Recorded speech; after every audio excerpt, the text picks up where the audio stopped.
Good morning. I'm the Rules and Regs Chick, and I want to say Happy New Year.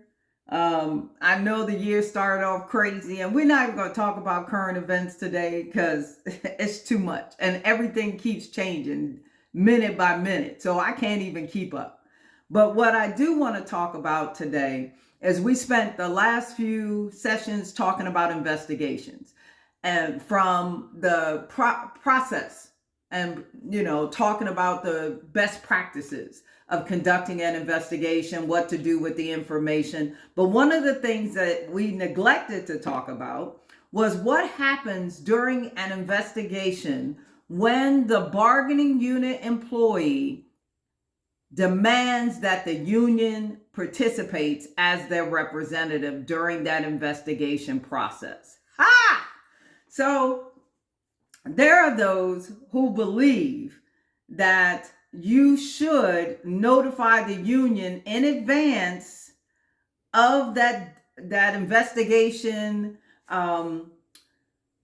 interview of the fact that this bargaining unit employee is going to be interviewed. Well, that is actually a violation of that bargaining unit employee's rights because they have the right to have the union be present or not have the union be present.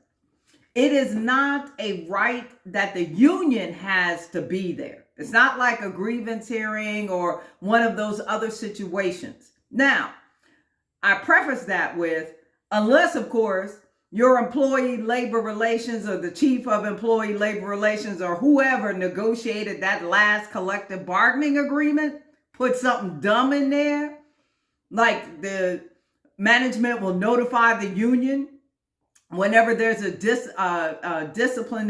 potential disciplinary notice to the union. The right kicks in when the employee says, I'd like to have the union be there. Now, as a best practice, what I used to train people to do is when you're setting up the appointment, you say to the employee in the email that your position is covered by the collective bargaining agreement, and you can elect to have the union participate in this investigation if you choose to do so. If you choose to do so, please provide me the contact information for the union official, and I will forward the calendar invite. Some language to that effect. But you just notify them that they have the right to have the union present. Now, that is what you should do as an employee labor relations specialist. I would not suggest bypassing the employee and telling the union. But again, refer to your contract. Look and see what it says. Again, if you need some guidance, but we'll talk about that later. All right, so let's say the union decides to show up. I was raised in a union environment at the VA. If you have never worked labor relations, the best place to get started was the VA. Because I'm here to tell you, they whooped my behind into shape when it came to labor relations because those union officials have been around for decades. They knew the ins and outs. They knew the management officials. They knew who they could browbeat into getting their way. I came in the door with hopes and dreams and my private sector experience. Oh yeah, they love to see me coming because I was going to give them their money's worth. And what it made me do was get into that contract. Every time they start talking, I'm flipping through the contract. Wait a minute, that's not what this says. Because they know that contract, and it's just like, well, I won't compare them to Satan. That's not fair. But I will say that they know the word inside and out. That's the only thing I was saying.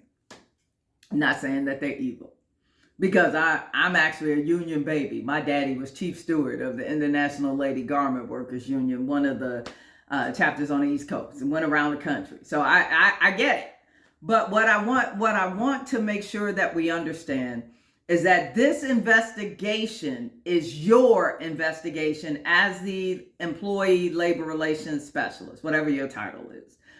It is your investigation. You're there to get to the truth. Now, the union can come to the meeting. They can, talk to the employee. They can clarify some things. But what they cannot do is answer the question for the employee. Now, if they need to caucus and take a break and go out there and ask some questions, then come back and tell them, then that's fine. But this is your investigation. Do not let them take over the meeting. And then you want to make sure that both the union and the employee understand that this is a preliminary investigation. We may have to come back a couple of times because we're going to talk to other witnesses. We may get other stories. You have to be available to answer these questions, right?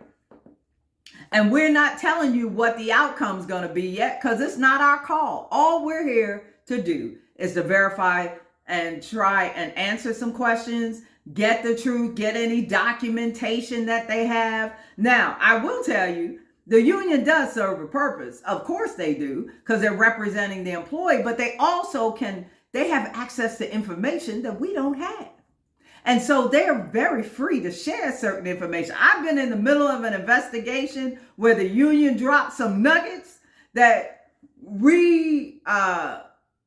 it helped me expand my view of what was happening and actually addressing certain things.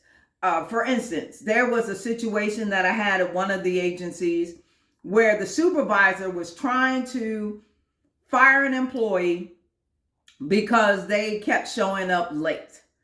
Well, the union was there when I was asking questions, and they alluded to the fact that there were other people who could, when I asked the question, who else should I talk to about? Because you want to add that at the end, is there anything else I should know about this situation or about anything? They start talking. Well, the union said, well, you may want to talk to this person, this person, this person, because they have additional information.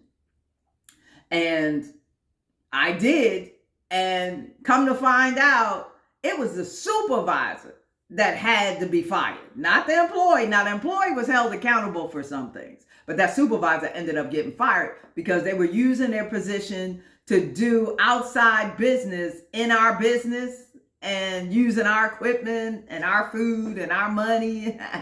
Woo, yeah, that was I think 4 or 5 people ended up getting fired behind that, and all because he was mad at this young lady because she wouldn't go on a date with him, basically is what that was. But anyway, all that being said, if the employee asks the union to participate and the union comes, it is your meeting. You ask the questions. They can clarify, but they can't answer for the employee. So thank you for that question. I forgot who asked me that question, but if the union wants to come, let them come. And make sure that you let the employee know that they have the right to have the union there if they choose to, and if they want them there, just to let you know. All right, this is the Rules and Regs Chick. Have a good weekend. Keep your head up. Stop focusing on the news because it'll drive you crazy. Just stay prayed up, baby. All right, Rules and Regs Chick. And if you need further information, you need some training, you want to talk about it, be about it, use my contact information that'll show up at the end of the video. Take care.